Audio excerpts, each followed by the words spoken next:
Bueno, buen día.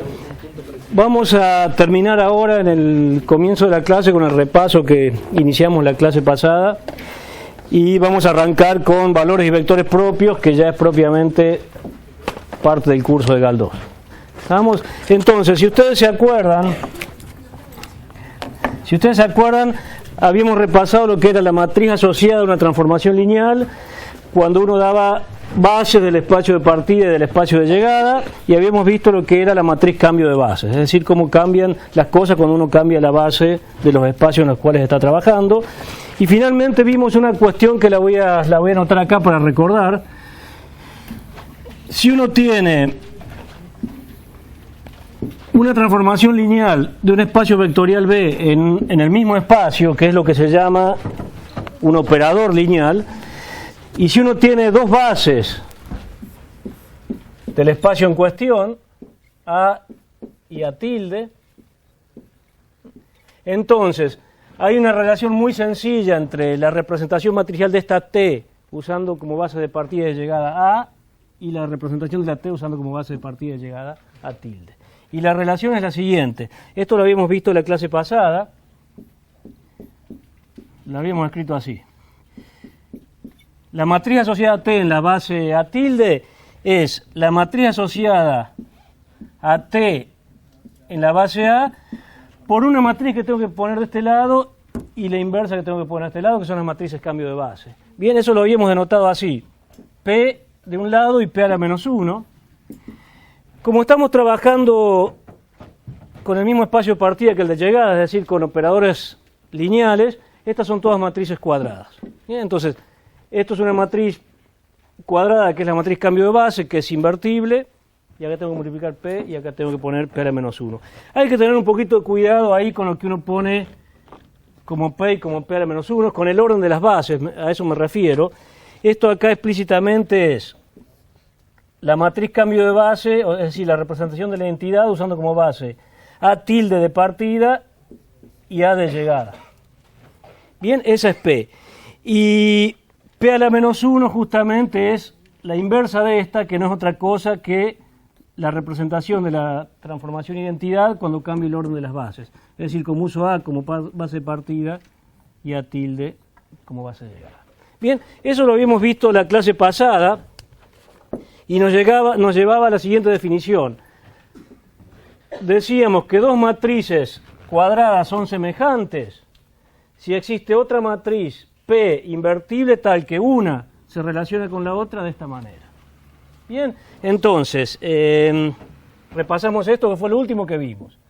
A y B, matrices cuadradas, son semejantes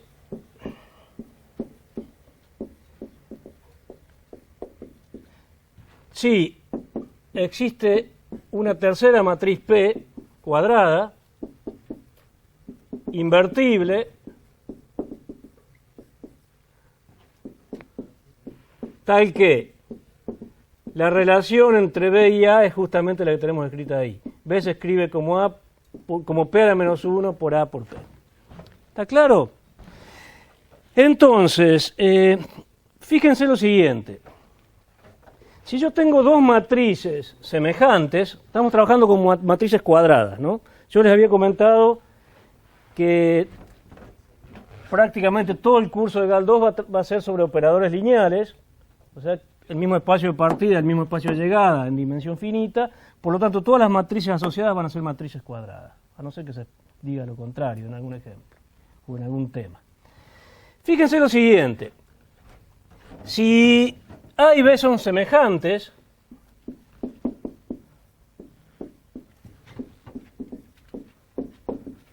es decir, si vale esto,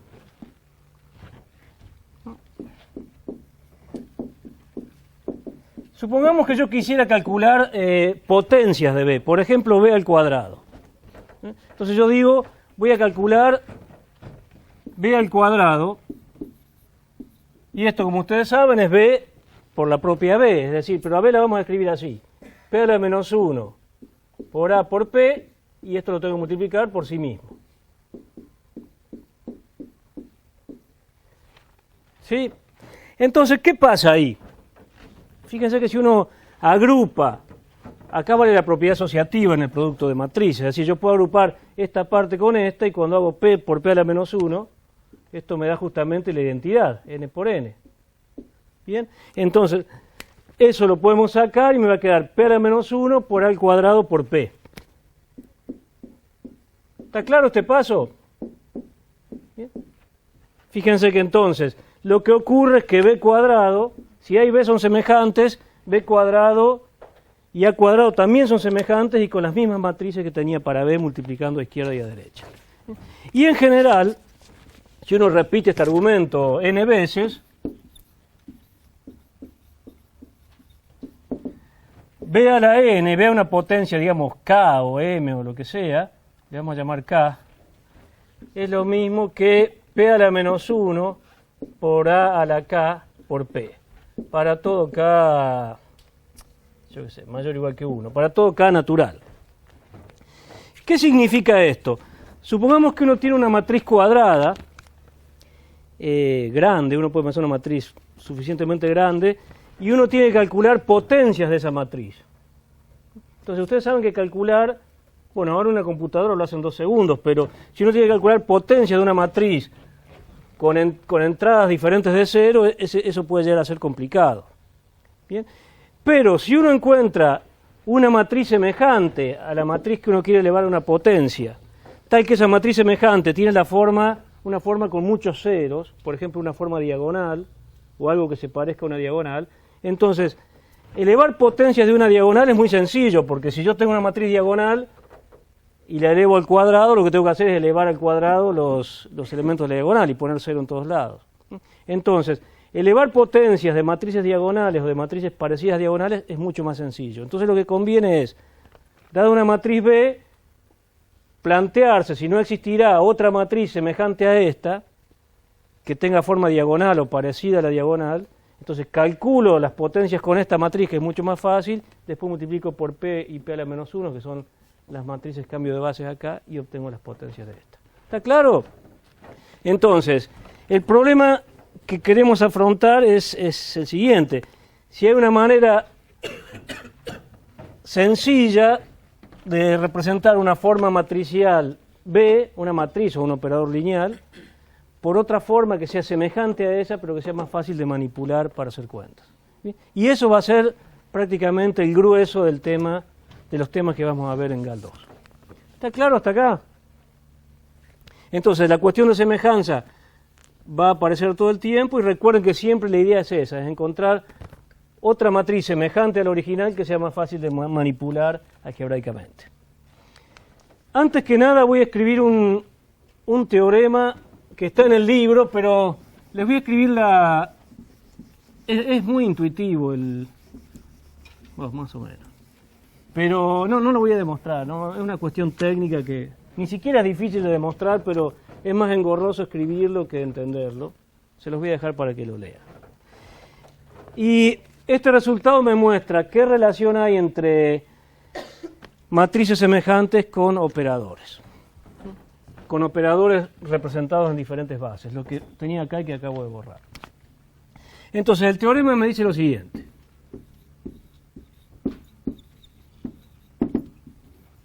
Lo copio y ya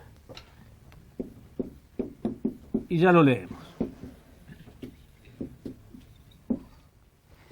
Bueno, lo que me dice este teorema es lo siguiente. Yo tengo dos matrices n por n.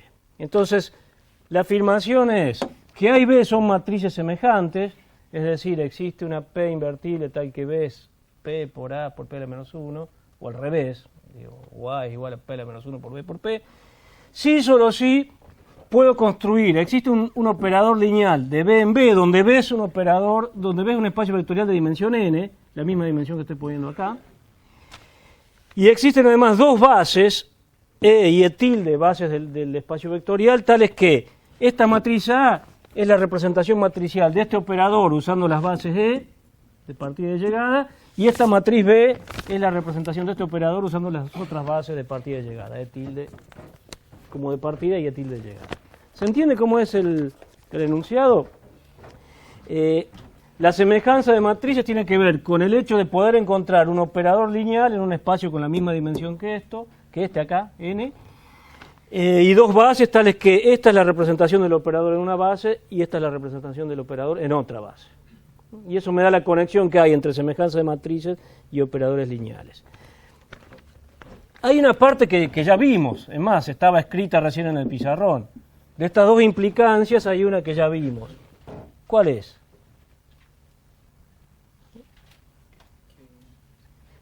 ¿Cuál es la que vimos que yo la escribí y la borramos recién? La que va, esta, de acá para allá, a la izquierda, ahí va, la recíproca. Bien, esta acá, fíjense, esto lo vimos, lo probamos.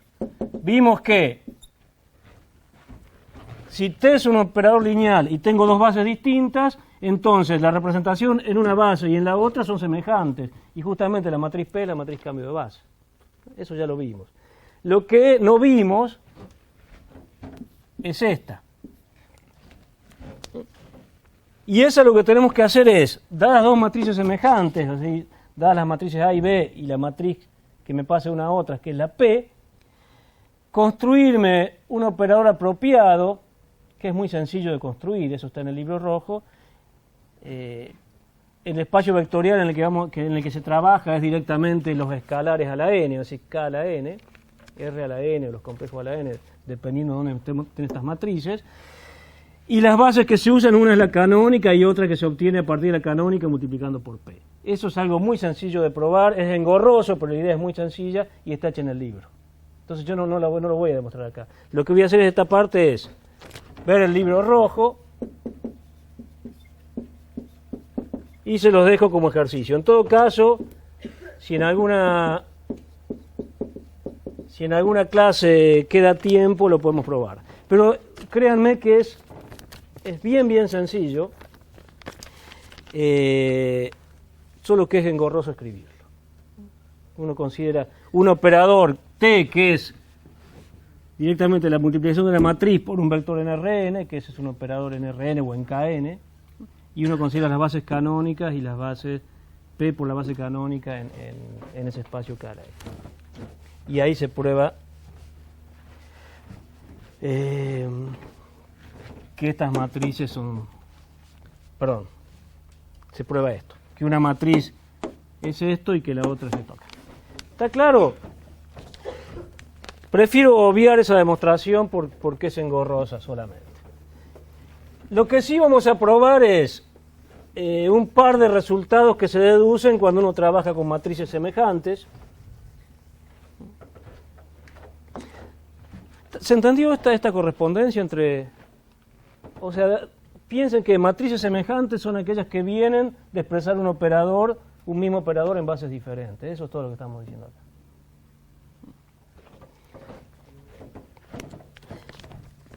Entonces, con esto terminamos la primera parte, que sería repaso del curso, aunque muchos estas cosas no las han visto en Galuno, ¿no?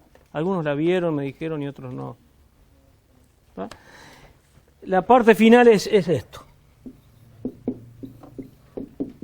Y ya pasamos a un tema más entretenido.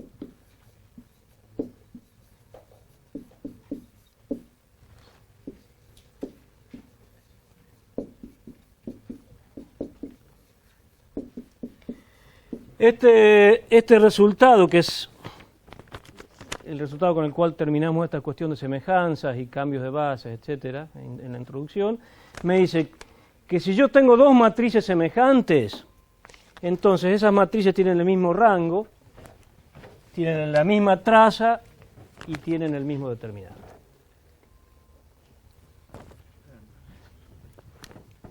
Ojo, no es un sí solo sí. Ya vamos a ver un contraejemplo ahora de matrices que cumplen esto, pero que no son semejantes.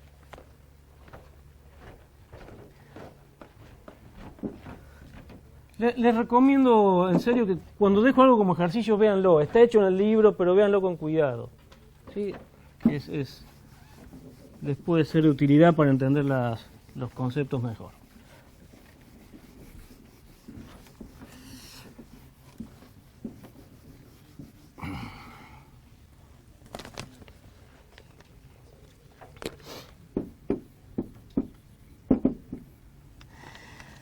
A ver, vamos a demostrar estas tres cosas. Estamos pensando que tengo matrices semejantes y quiero probar esto, esto y esto. ¿Qué es el rango de una matriz? Es el... Exacto, y que es lo mismo que el número de filas linealmente independiente de tamaño máximo o el número de columnas de tamaño independiente, de linealmente independiente máximo. Entonces, para probar esta primera parte, vamos a usar el resultado que les escribí hace un ratito, de caracterizar esta como matrices asociadas a una transformación lineal en dos bases diferentes. ¿Sí? Entonces, por lo que vimos recién, estamos suponiendo que A y B son semejantes, ¿no? Entonces,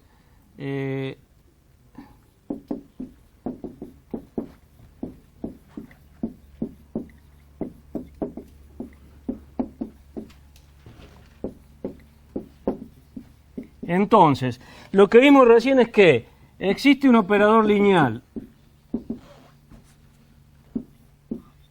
de B en B, donde B es un espacio de dimensión n, y bases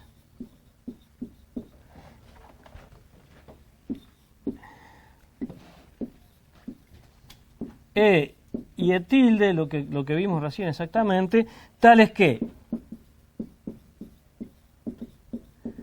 A es la matriz asociada a T en las bases en la base E, y B es la matriz asociada a T, al mismo operador, en las bases E tilde. Bien, eso es lo que vimos hace un ratito.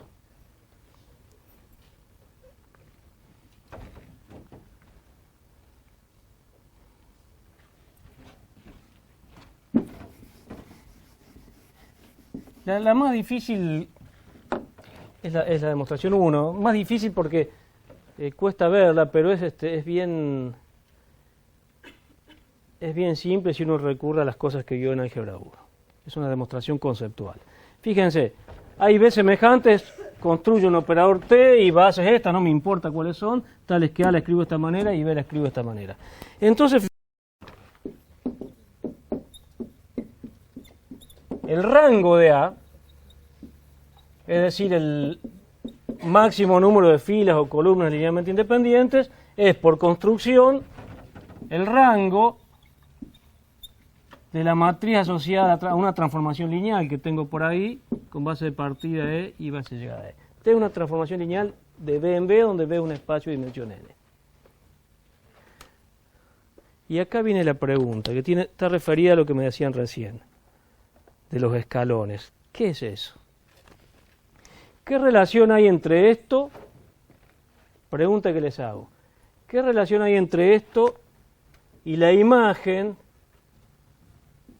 de ese operador T que construí, sea cual fuera el operador?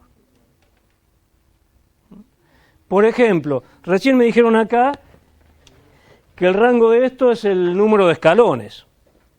¿Y el número de escalones de una transformación lineal con qué se relaciona? El rango es igual a la dimensión de la imagen, exactamente. Estamos, la cantidad de escalones me dice cuántos vectores necesito poner para generarme la imagen. ¿Estamos? Entonces, el rango justamente es la dimensión de la imagen.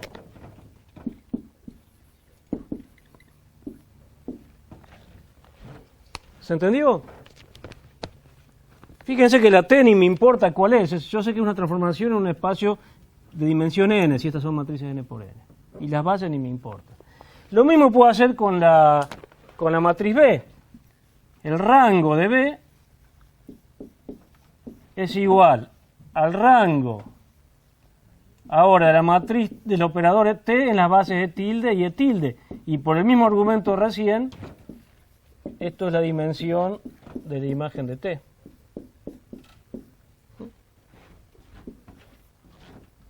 O sea que de rebote sacamos que el rango de A es el rango de B, porque los dos me dan la misma cosa. ¿Se entendió? Rango de A es igual al rango de B.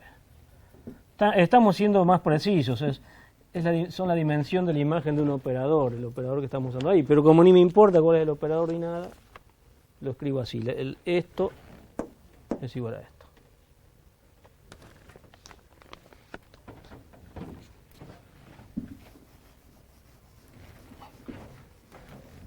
¿Se entendió o no? Bien. Segunda parte, las otras son más sencillas todavía. Acá ni siquiera necesito usar el teorema que les escribí anteriormente. Segunda parte. Si uno quiere calcular la traza de B y sabe que las matrices son semejantes, es decir, uno sabe que B es P a la menos 1 por A por P para alguna matriz cuadrada invertible P. Entonces, la traza de B es la traza de P a la menos 1 A por P. ¿Se acuerdan lo que es la traza, no? La suma de los elementos de la diagonal.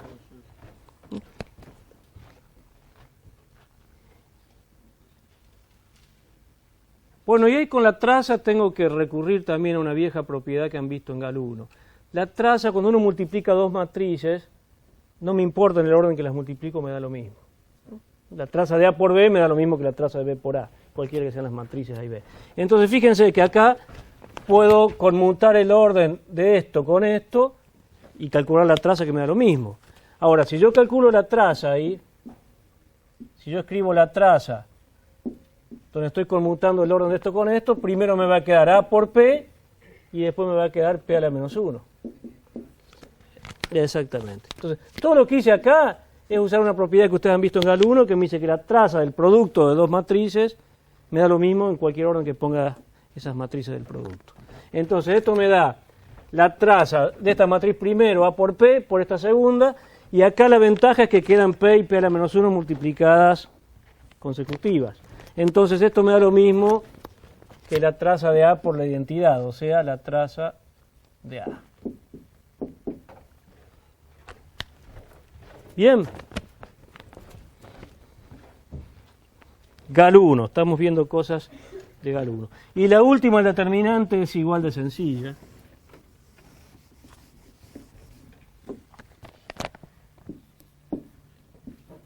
El determinante de B es el determinante de un producto, y como ustedes saben, el determinante de un producto es el producto de los determinantes.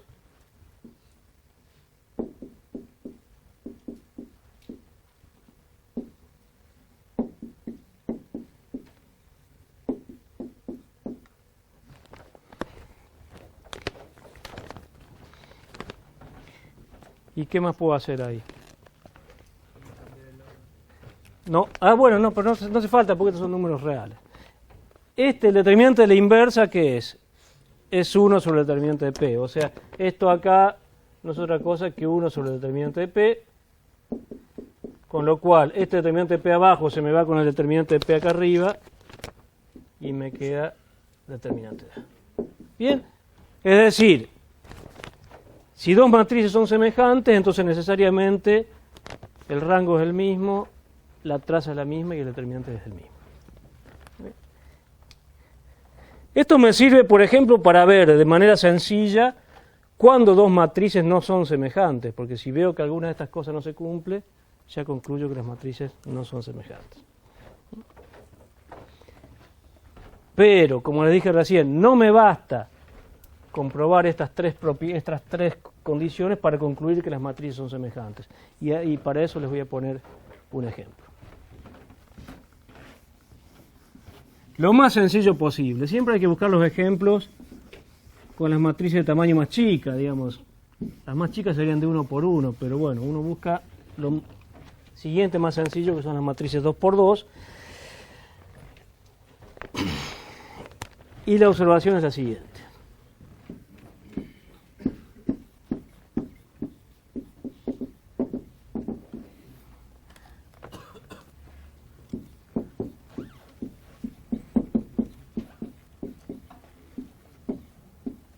El recíproco no es cierto. Es decir, existen matrices que tienen el mismo rango, la misma traza y el mismo determinante y no son semejantes.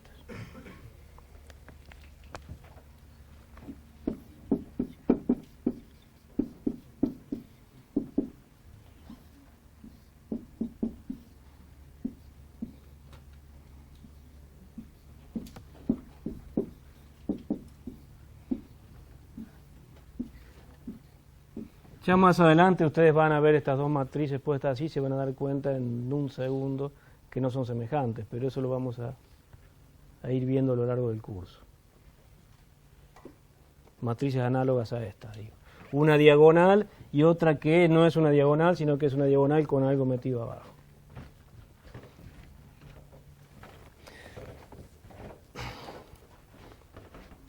Bueno, y con los números apropiados ahí. Fíjense lo siguiente, ¿cuál es el rango de esta? Obviamente 2, que también es el rango de esta, ¿no? Porque las dos filas son linealmente independientes, tanto acá como acá. ¿Cuál es la traza? Esta tiene traza 2 y esta tiene traza 2. ¿Y cuál es el determinante? 1. 1 por 1 menos 0, 1 por 1 menos 0. O sea que estas tienen la misma traza, el mismo rango y el mismo determinante. Ahora fíjense, supongamos que uno quiere ver si son semejantes o no. Supongamos que sí lo son. Supongamos existe P tal que B se escribe como P a la menos 1 por A por P.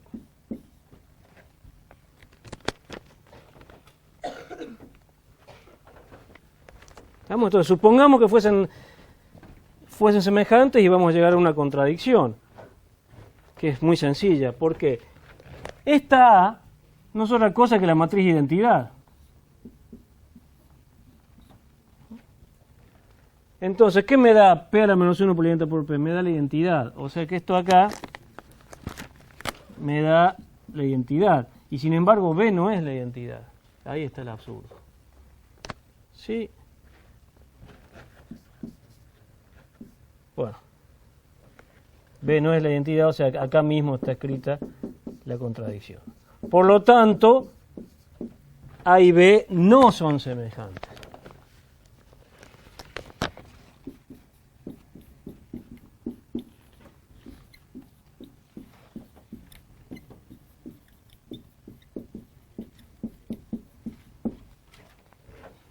¿Está claro?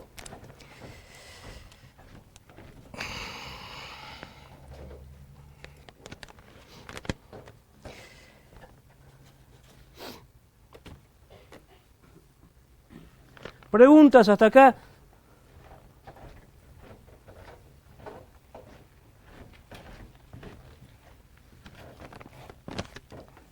Entonces, a lo que vamos a ir ahora es al problema concreto de encontrar bases apropiadas en las cuales un operador se escriba de la manera más sencilla posible.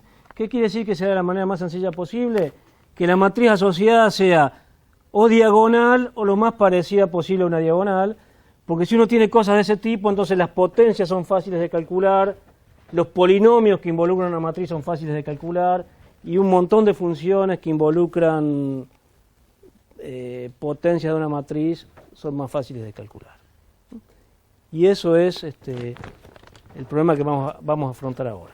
Entonces vamos a comenzar definiendo un concepto fundamental del curso, que es la noción de vectores y de valores propios. Primero vamos a dar la definición y después vamos a ver para qué sirven estos vectores y valores propios, si es que existen, y qué tienen que ver eso con el proceso de diagonalización que les estaba comentando recién. ¿Estamos? Entonces, vamos a comenzar con una definición, vamos a hacer varios ejemplos de vectores y valores propios, y vamos a dar un par de propiedades, pero digamos que acá empieza la parte linda del curso. Definición. Bien, ingredientes que necesitamos. Un espacio vectorial. B, espacio vectorial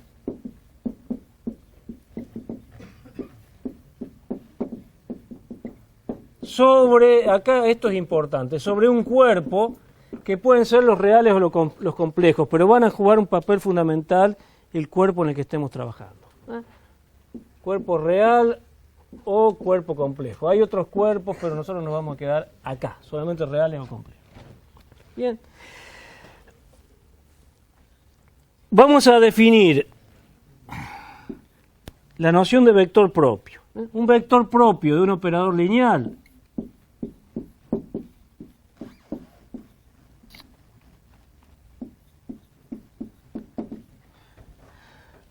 de t, un operador propio de t asociado a un valor propio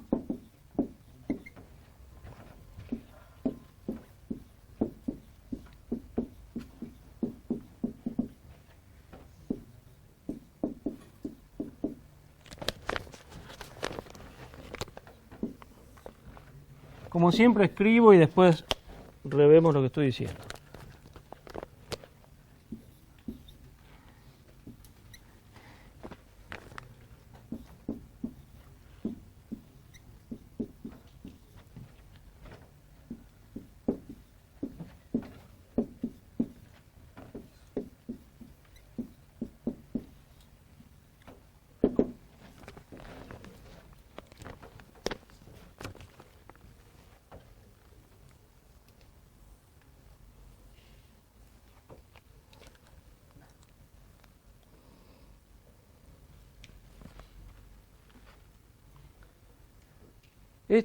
Estos elementos van a aparecer a lo largo de todo el curso, ¿bien? Y de toda la carrera que ustedes hagan. La noción de vector propio es fundamental. Entonces, leamos esto, lo que acabo de escribir. Tengo un espacio vectorial sobre un cuerpo, que pueden ser reales o complejos, y uno dice que un elemento del espacio vectorial, un B, si se pide la condición que B sea distinto de cero. Ya vamos a ver por qué. Un B distinto de cero es un vector propio de t asociado a un valor propio lambda, a un escalar lambda, si se cumple que t aplicado al vector B me da lambda multiplicado por B. Esto es, fíjense que la idea es muy intuitiva geométricamente. Estamos buscando aquellos vectores en el espacio tales que la acción de t sobre esos vectores me da un múltiplo de ese vector, si es que existe. O sea, me estoy interesado en buscar si hay elementos del espacio vectorial tales que la acción de t sobre esos elementos es simplemente modificar su, ¿cómo se dice? No cambiar su dirección, digamos. Pueden cambiar el sentido, cambiar el tamaño, etcétera, pero quedan en la misma dirección. ¿Estamos? Ya vamos a ver varios ejemplos. Pero lo importante, yo les remarqué que para que algo sea un vector propio, tiene que ser un vector distinto de cero. ¿Por qué es eso? Porque si uno considerase la posibilidad de que un vector propio fuese el b igual a cero, llegaría a algo trivial, a algo que no tiene el menor sentido.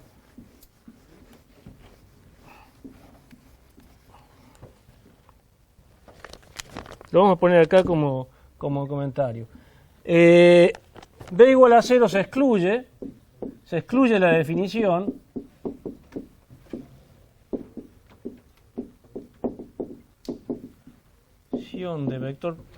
De vector propio por lo siguiente. Si yo le aplico t al 0, ustedes saben que eso me da el 0, ¿no? Toda transformación lineal aplicada al 0 va al 0. Y el 0 siempre es lambda por 0 para cualquier lambda. Entonces, fíjense que si el 0 se incluyera, entonces t en 0 sería igual a lambda por 0 para todo lambda en el cuerpo, para todo escalar k. Y eso me estaría diciendo entonces que todo escalar sería un valor propio. Estoy trivializando el problema en una dirección que no quiero trivializarla. Yo no quiero que todos los lambdas sean valores propios. Entonces, Por eso se excluye b igual a 0 de la definición de vector propio, porque si se incluyera, entonces siempre el 0 sería vector propio para cualquier lambda. Y estoy cambiando, estoy deformando el problema de una manera que no quiero. Y todo lambda en K sería valor propio. Entonces, que esto quede bien claro, ¿sí? El vector nulo queda excluido de la noción de vector propio. El nulo nunca es un vector propio. Bien, eso está escrito acá. Y una segunda cuestión es que, y esto sí es importante, es que los valores propios tienen que estar en el cuerpo en el que se está trabajando.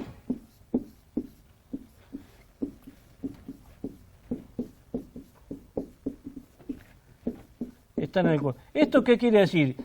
Que a la hora en que uno esté haciendo cuentas para ver cómo se calculan esos valores propios, que ya lo vamos a ver, muchas veces pasa que uno está trabajando en los reales y uno resuelve una ecuación que me da lambdas complejos que cumplen esta condición. A los complejos, a los que tienen parte imaginaria no trivial, no los puedo considerar como valores propios porque tienen que estar en el cuerpo, por definición. ¿Se entendió? Hay que tener cuidado con eso. Repito, si ustedes están trabajando con los reales y hacen los cálculos que ya veremos y me dicen, bueno, me sale que lambda igual a 1 más i cumple esta condición, bueno, eso no es un valor propio, porque no está en el cuerpo. Es complejo, pero no es real. No es real, digo. ¿Estamos? Y esto no sé si quedó, no sé si sería mejor no haberlo escrito, porque es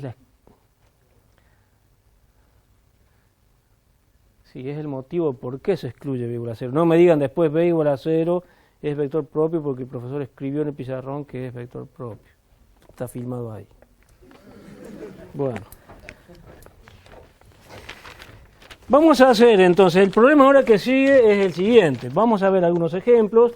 Y el problema es, primero, cómo se calculan los vectores y los valores propios, si es que hay, y después para qué sirven.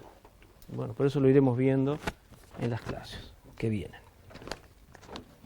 Vamos a considerar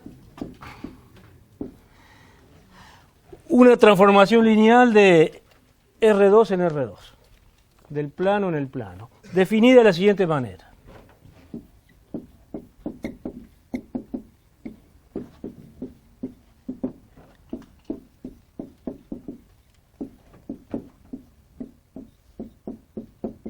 Esta la construí a propósito porque está muy emparentada con un problema de los prácticos de matrices semejantes. No quiero hilar fino, pero sale de por ahí. La t aplicada a x y me da la primera componente menos 2x más y y la segunda componente 6x más y. 6x, perdón, menos y. Fíjense lo siguiente.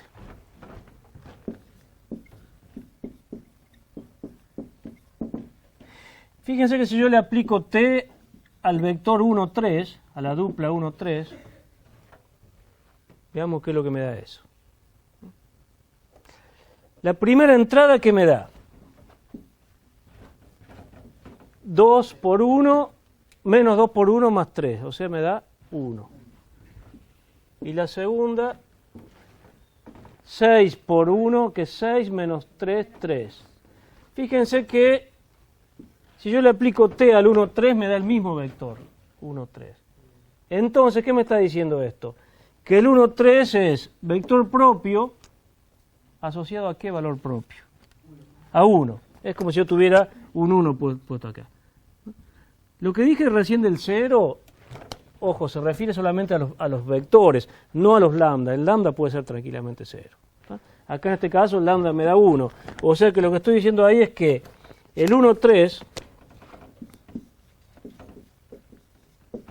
es valor propio, vector propio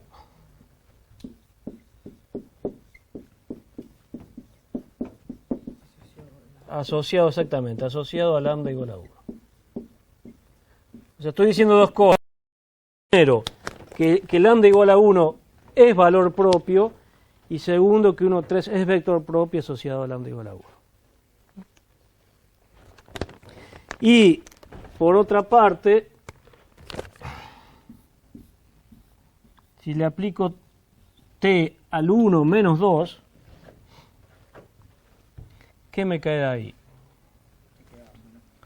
La primera componente, sí, la primera componente me queda menos 2, menos 4, y la segunda componente me queda 6, más 2, 8.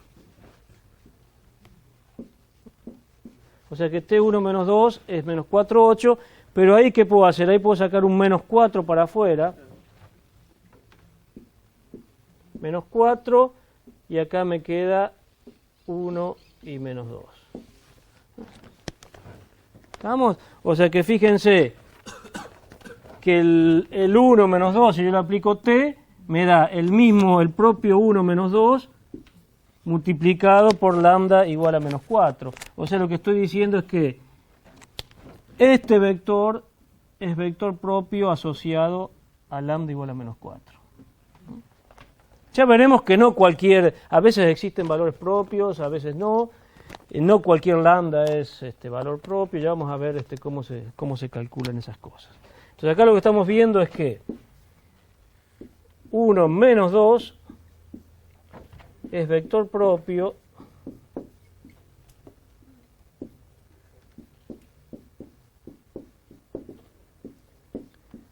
asociado a lambda igual a menos 4, al escalar menos 4.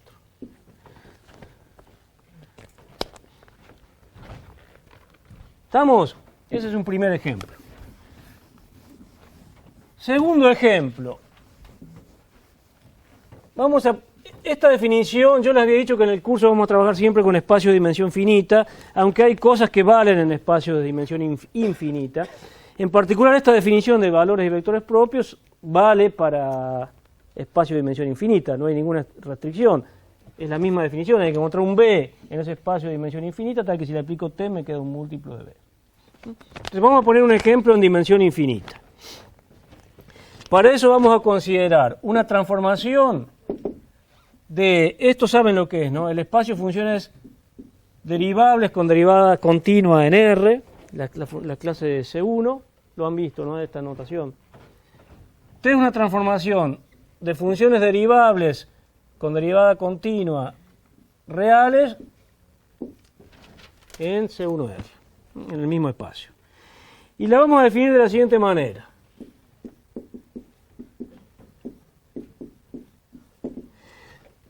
T me agarra una función cualquiera de clase C1 y le asigna una nueva función que es la derivada más f. Agarro una función cualquiera y la acción de t sobre esa función es derivarla y sumarle la propia función. Eso está claro que es una transformación lineal, lo han visto, este tipo de ejemplos los han visto en GAL1. Y lo que quiero darles un ejemplo de una función que cumple el rol de un vector propio. Fíjense, consideremos la siguiente función.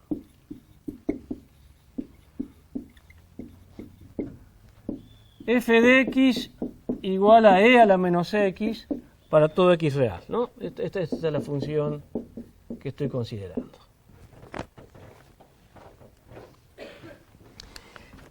Esa es la función. Si yo quiero ver a dónde va a parar esa función cuando le aplico t, tengo que calcular su derivada y sumarle la propia función. Entonces, fíjense, la función transformada tf, esto que tengo acá, es una función evaluada en x, lo vamos a escribir así, aunque queda un poco fea la notación.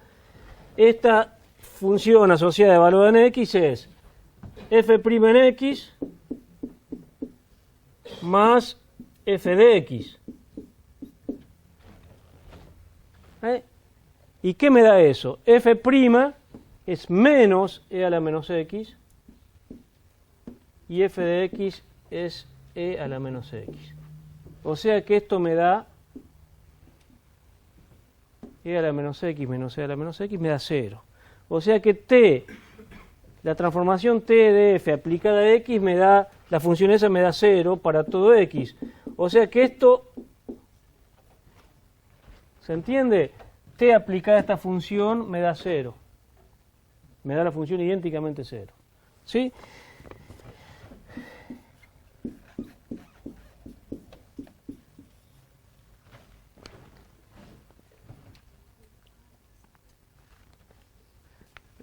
Perdón, ahí permítanme hacer un comentario, una cosita. Esta es la transformación aplicada a una f genérica y esta es una f particular. Para no enrollarnos le vamos a llamar a esta f0, una f particular. En todos lados le vamos a poner f0. ¿Cuánto vale t aplicada a f0 a ese vector particular? ¿Sí? Vale t aplicado a ese vector particular, a esa función particular, vale la función idénticamente 0. Entonces, ¿qué estamos diciendo?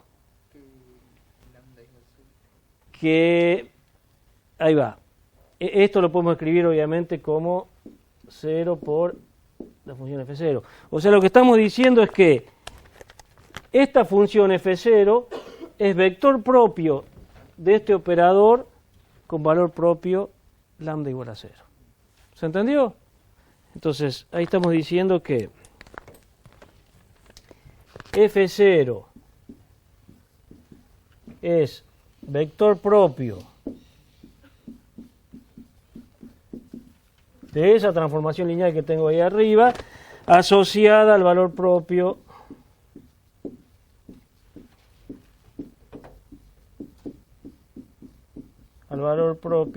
lambda igual a 0. Simplemente leer eso bien. ¿Se entendió esto, no? Estamos haciendo t aplicada a esta f0 particular, que es una función. Esa función evaluada en cualquier x me da 0. Por lo tanto, t aplicada a esta función me da la función idénticamente 0. Lo que tengo acá. Y al 0 lo podemos escribir como 0 por la función que estoy poniendo. Entonces tengo que f0 es vector propio de esta transformación asociada al valor propio lambda igual a 0. Esos son todos ejemplos de... Un ejemplo de valores y vectores propios en dimensión finita, uno en dimensión infinita, y ahora les voy a poner un ejemplo en donde no existen valores y vectores propios.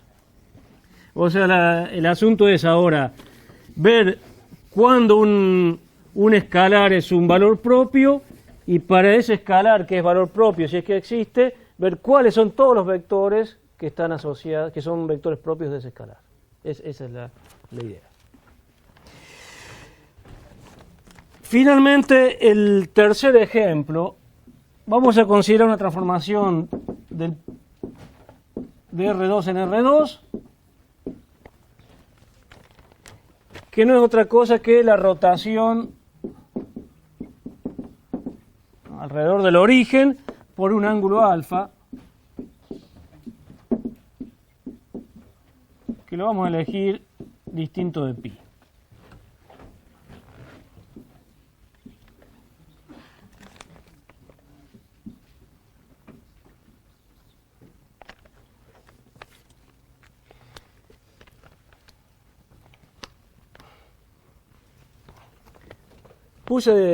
Ya va a quedar claro por qué puse distinto de pi. Fíjense, ¿qué me hace la transformación lineal esta?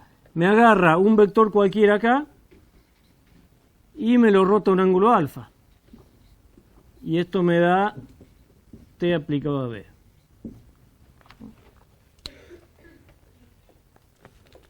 Eso, ¿puede existir un vector b que sea vector propio? No, porque ya dijimos que los vectores propios son aquellos vectores para los cuales la acción de t aplicada a ese vector me da un múltiplo de b. Entonces, acá no obtengo un múltiplo, acá lo que obtengo es que si arranco con este vector, le aplico t y lo giro.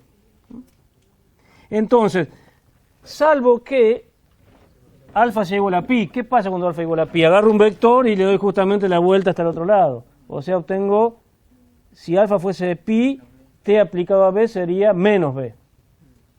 Entonces lo que tengo es que cualquier vector b sería distinto de 0, sería vector propio asociado a lambda igual a menos 1. Entonces por eso hay que sacar los múltiplos de pi. pi, 2pi, etcétera. Puse solamente pi porque estoy trabajando con un alfa entre 0 y 2pi, sin incluir 2pi. ¿Y qué pasa si alfa fuese igual a 0? Claro, si alfa fuese igual a 0, a cualquier vector propio b le aplico t y me queda el mismo vector, ¿no? O sea que cualquier vector distinto de 0 es un vector propio asociado a lambda igual a 1. Pero esos son casos particulares. Perdón. Alfa distinto de 0 y alfa distinto de pi. Sí, porque si alfa es igual a 0, me queda la identidad, y la identidad t de b es b para todo b, entonces cualquier vector distinto de 0 es vector propio con lambda igual a 1.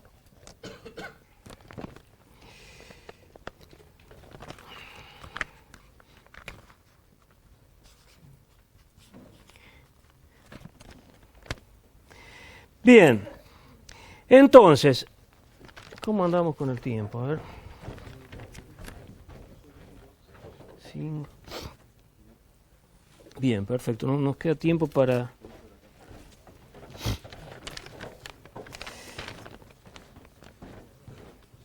ver lo que quiero dar. Entonces, ahora queda el siguiente punto es este.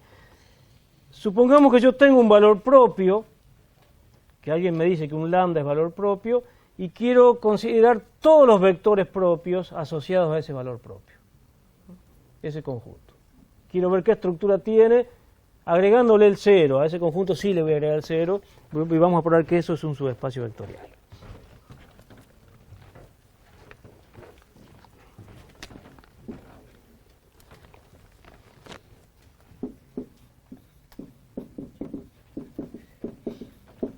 Sí. ¿Puedes repetir lo que dijiste? ¿Por qué no era cuando cambiamos un ángulo, por qué no es un valor propio? Sí, ¿por qué no hay vectores propios, ni valores propios? Pues acordate que la definición de vector propio es que la acción de t aplicada a b me dé un múltiplo de ese vector. Entonces, si la transformación consiste en agarrar un vector y girarlo a un ángulo alfa, donde ese ángulo no es ni 0 ni pi, entonces es imposible que agarrar un b y aplicarle t y obtener algo que sea proporcional, porque siempre le aplico t y lo corro, ¿tá? A no ser que alfa sea igual a 0, con lo cual me queda el mismo vector, o alfa igual a pi, con lo cual lo estoy dando vuelta, y ahí sí me queda un vector alineado con b. ¿Está bien? Esa es la de nada. Entonces, supongamos que tengo, fíjense, acá hay una cuestión entonces, queda claro. ¿Escribí acá no tiene valores propios o no lo escribió así? No, vamos a escribir. Esto acá no tiene valores ni vectores propios.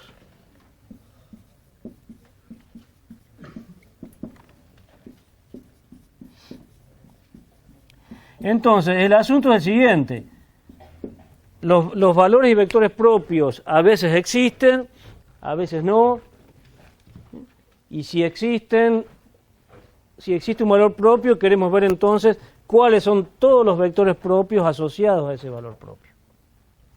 Entonces, de ahí viene la siguiente definición. Si t es un operador lineal,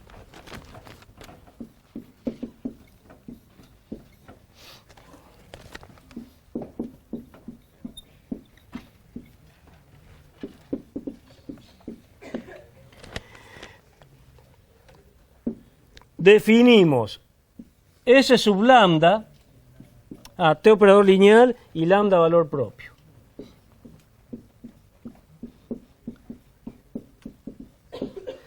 Yo sé que lambda es un valor propio, por lo tanto sé que existe un b, al menos un b, tal que t aplicado a b es lambda por b. Entonces, vamos a definir el conjunto S lambda como el conjunto de todos los elementos del espacio vectorial, tales que t aplicado a b es lambda por b.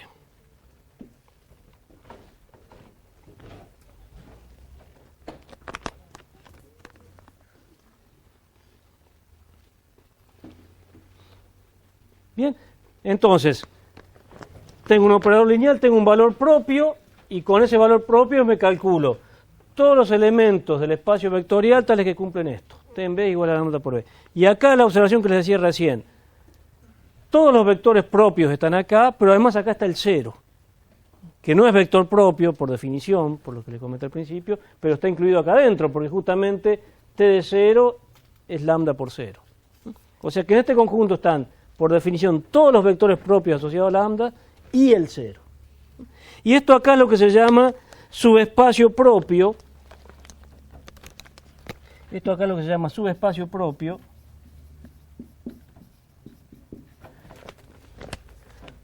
Propio asociado al valor propio lambda. Y justamente lo que vamos a ver es que esto tiene la estructura de un subespacio vectorial, del espacio en el cual estamos trabajando.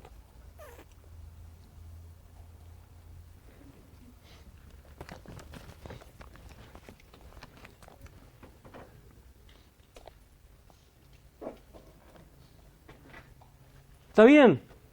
Entonces, lo que vamos a probar es muy sencilla la prueba. Vamos a probar que esto efectivamente es un subespacio vectorial y vamos a caracterizarlo. Me voy adelantando un poquito a lo que viene, simplemente para ver si la idea se aclara un poquito. Yo tengo un espacio vectorial B y supongamos que yo tengo al menos un valor propio lambda. Entonces, con ese valor propio lambda me construyo este conjunto, que ya veremos que es un subespacio vectorial. Este será el S sub lambda. Y está ahí adentro. La pregunta natural es, puede tener respuesta afirmativa o no, pero la pregunta natural es, ¿habrá valores propios tales que al conjunto B yo lo puedo particionar en subespacios propios, uno asociado a lambda 1, otro asociado a lambda 2, etcétera? Es una pregunta natural. Es decir, ¿será que este espacio vectorial B lo puedo particionar en regiones, en subespacios, tales que un subespacio son los vectores propios asociados a un valor propio, el otro son vectores propios asociados a otro? A veces sí, a veces no, porque por ejemplo en el caso de las rotaciones no hay valores propios. Entonces hay que tener cuidado. A veces sí, a veces no. Vamos a ver cuándo se puede, cuándo no. Y en el caso de que no se pueda, ¿qué se hace? Eso lo vamos a ver también. Y en el caso de que sí se pueda, ¿para qué sirve ese tipo de descomposiciones? Eso es en parte lo que viene. Lo que vamos a empezar viendo ahora es que esto acá es un subespacio vectorial. Y eso le vamos a llamar lema. Ese lambda es un subespacio vectorial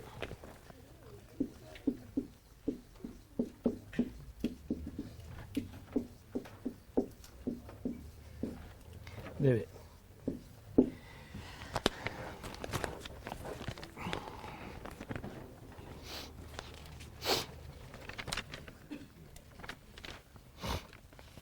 ¿Qué hay que ver para probar que algo es un subespacio vectorial?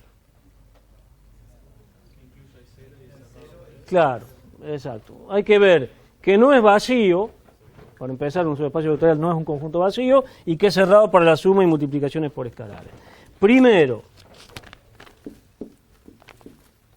¿por qué no es vacío? Bueno, porque el 0 está acá adentro. El 0 no es un vector propio, pero sí está dentro de este conjunto, porque siempre cumple T de 0 es lambda por 0. Entonces, primera cuestión, el 0 pertenece al conjunto S lambda. O sea, S lambda es distinto de vacío. El asunto es que como lambda es un valor propio, hay otros vectores no nulos, vectores propios que están acá, por definición de valor propio. Entonces, este conjunto es un conjunto no trivial. Es el 0, pero más con alguna otra cosa. ¿Estamos? Quiero ver además que es cerrado para la multiplicación por un escalar. O sea, si B está en S lambda y alfa es un escalar, queremos ver que alfa por B también está en S lambda.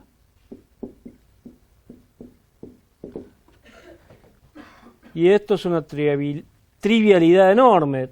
¿Cuánto vale t aplicado a alfa por b? El alfa lo saco para afuera. Estas demostraciones se hacen solas, pero las vamos a hacer. Como b está en ese lambda, t aplicado a b es lambda por b. Entonces esto es alfa por lambda por b. Y esto lo puedo escribir, estos son escalares, lo puedo escribir como lambda por alfa por b. O sea que t aplicado a alfa por b me da lambda por alfa por b. Conclusión, alfa por b también está en el conjunto ese lambda. O sea que si agarro un vector en ese lambda y lo multiplico por un escalar cualquiera, ese producto alfa por b también está en ese lambda. Y la suma y terminamos. La suma es igual de sencilla.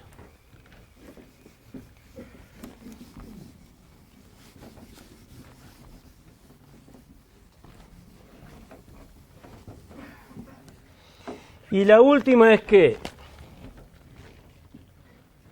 si B y W están en ese conjunto, queremos ver que la suma también está.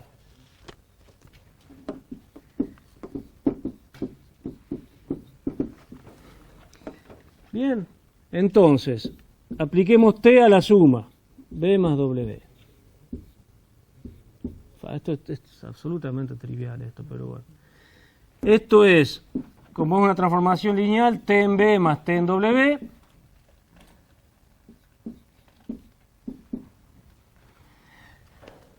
Como B y W están en lambda, en ese conjunto, ese lambda, esto T en B es lambda por B y T en W es lambda por W. Lambda es un escalar que lo puedo sacar factor común.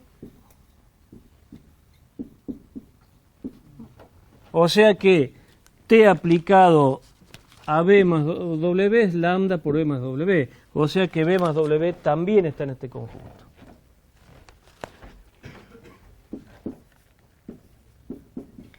O sea que lo que estamos probando es que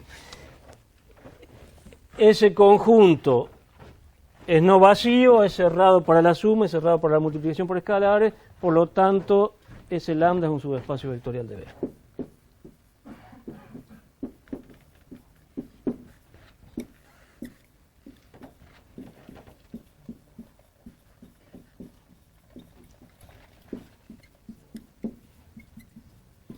Y tiene sentido entonces llamarlo subespacio propio asociado a lambda. Es un subespacio vectorial, pero además, como les decía recién, no es el cero, no es el trivial, porque tiene el cero, pero como lambda es un valor propio, tiene cosas distintas de cero que están acá adentro, ¿no? Porque tiene vectores propios. Incluso ese lambda podría ser todo el espacio. Por ejemplo, ¿en qué ejemplo ese lambda vale todo el espacio? Un ejemplo sencillo. Claro, el 0. La t idénticamente igual a 0 cumple que t aplicado a cualquier vector b me da 0. O sea que cualquier b es vector propio asociado a 0. Y hay otra también fácil. La identidad. La identidad cumple que la identidad aplicada a b me da b para cualquier vector. O sea que la identidad, digamos, cualquier vector de acá es vector propio asociado con lambda igual a 1. Y si agrego el 0 tengo el espacio entero. Bien. Una observación que va a ser útil para la caracterización de las cosas que estamos viendo, también es muy sencilla de probar.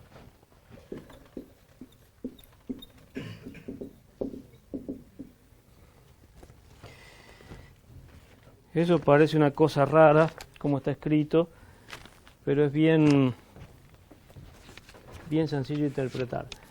Esta n acá es el núcleo, esto quiere decir núcleo, es la n del núcleo que ustedes han visto en Galuro.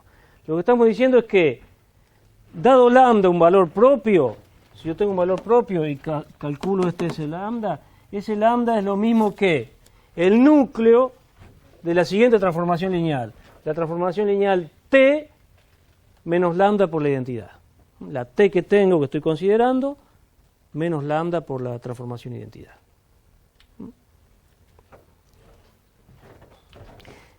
Eso así a simple vista como perturba un poco, pero la demostración es absolutamente trivial. Y esta caracterización, de hecho, la vamos a usar un montón de veces. Fíjense, la demostración es bien sencilla.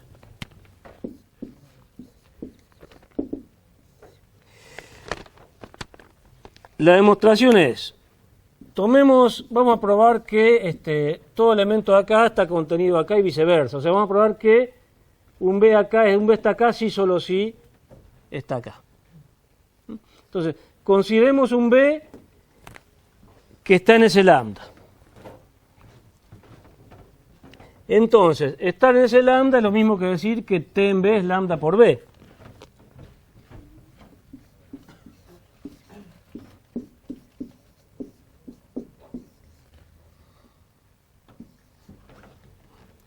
Bien. Y esto, obviamente, es lo mismo que decir que T en B, si paso esto restando por el otro lado, menos lambda por B, es igual a 0, al vector nulo. Bien. Y ahora, ahí me gustaría sacar como factor común esto, escribirlo como una transformación aplicada a B. Y ahí hay que tener un poquito de cuidado. Porque esto es una transformación lineal y esto es un escalar. ¿Cómo hago para escribirlo esto como una transformación lineal aplicada a B? Digo, uno estaría tentado, esto que voy a escribir ahora está mal, ¿sí? Está mal. Uno estaría tentado a escribir T menos lambda por B igual a 0. Pero cuidado, porque esto es un operador y esto es un escalar. Entonces, ¿cómo hago para escribir esto, pero de manera que esté bien escrito? Bueno, a esto lo tengo que ver como si esto estuviera multiplicado por el operador identidad. Entonces, esto, en realidad, la manera correcta de escribirlo es esta. T menos lambda por el operador identidad aplicado a B me da 0. ¿Estamos? Guarda con eso. Entonces, esto es lo mismo que decir que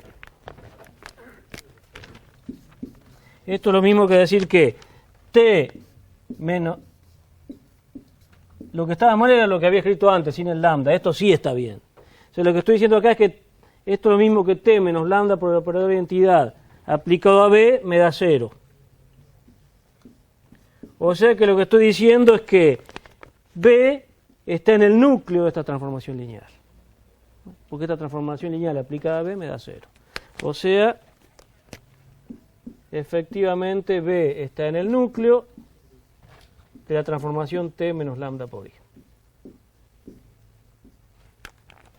Y ahí estamos caracterizando el subespacio asociado a lambda, cuando lambda es un valor propio, con el núcleo de una transformación lineal que involucra lambda. Cuidado, tenemos que saber que lambda es un valor propio, si no esa construcción no tiene el menor sentido. Entonces, el problema ahora justamente es cómo calcular, si es que existen, los valores y vectores propios de un operador lineal. Y ahora sí trabajaremos en esta parte en dimensión finita, porque vamos a trabajar con matrices. Siempre que usemos matrices, estamos asumiendo que la dimensión es finita. ¿Sí? Con dimensión infinita hay que tener algún cuidado.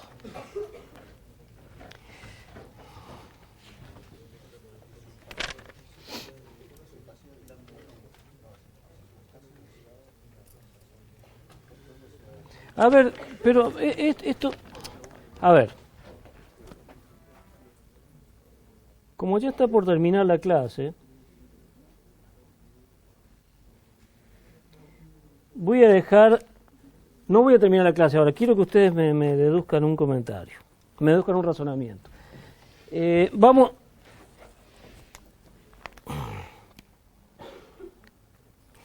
Queremos caracterizar y calcular cuando existen los valores y vectores propios. Pero fíjense lo siguiente. A ver, me voy adelantando a lo que viene. Si algo es un vector propio, supongamos que yo quisiera saber, bueno, cómo calculo lambda y dado lambda, valor propio, cómo calculo los b. Vayamos al problema de cómo calcular el lambda. Yo sé que los lambdas, si algo es un vector propio, entonces estoy diciendo que hay elementos no triviales que están acá. En efecto, yo sé que el 0 siempre está, pero si lambda es valor propio, estoy diciendo que además acá hay elementos no triviales, elementos distintos del 0. Traducido acá, estamos diciendo que esta transformación lineal, que esta cosa acá, tiene soluciones no triviales. Entonces pensemos que yo estoy trabajando en la representación matricial. Agarro una base y represento a ese vector, a ese operador que se llama una matriz, y yo sé que esa matriz tiene soluciones no triviales, en el sentido de que cuando le aplico, la multiplico por las coordenadas de un vector, me da 0. Pregunta, ¿qué podemos decir de esa matriz? De la matriz asociada a esta. ¿Es invertible? ¿Puede ser invertible? Estamos diciendo que esto, no, la matriz conjunta esta, ¿no? Estamos diciendo que esta matriz acá, la matriz asociada a esa transformación lineal, tiene soluciones no nulas del siguiente sistema. Digamos, pensemos que esto lo llevo a coordenadas. Entonces, esto, no escriban, esto lo vamos a ver la clase que viene, me estoy anticipando para ver si se razona bien. Si yo lo paso a coordenadas, esto va a tener una matriz asociada. ¿Sí? Una matriz asociada que le vamos a llamar A. Y si esto lo paso a coordenadas, eso será A por la multiplicación por las coordenadas, ¿no? Acá estoy poniendo A por las coordenadas de B, en alguna base. Y eso tiene que ser igual a 0. O sea, lo que yo estoy diciendo es que si algo es un vector propio, asociado a lambda, existen soluciones no triviales de esto. Existen soluciones no triviales de un sistema A por esto igual a 0. La pregunta es, ¿esta matriz puede ser invertible? La matriz asociada a esto en una base cualquiera. ¿Puede ser invertible o no? No, ¿por qué? Porque si fuese invertible, habría una única solución de este sistema que sería la nula, justamente. ¿Se entiende? Si esta fuese invertible, la única solución, este sistema sería, me olvidé, ¿cómo son los sistemas? Compatible determinado con la única solución, la nula, porque la nula acá cumple que es solución. El homogéneo, es un sistema homogéneo, exactamente. Entonces, si esta fuese invertible, tenemos una única solución que sería la nula. Pero acá estamos diciendo que hay soluciones que no son la nula. Por lo tanto, no puede ser invertible. El sistema este es compatible determinado. Y es un sistema cuadrado. La condición de que algo sea compatible indeterminado en un sistema cuadrado es que justamente el determinante de esto sea igual a 0. Igual a 0, para que la matriz no sea invertible. Entonces lo que vamos a ver que la manera de calcular este lambda, eso lo vamos a ver la clase que viene, es ver las matrices asociadas a esto y calcular el determinante de esa matriz menos lambda por i igual a 0. Esos son los valores propios. ¿Estamos? Bueno, nos vemos entonces el lunes. El martes.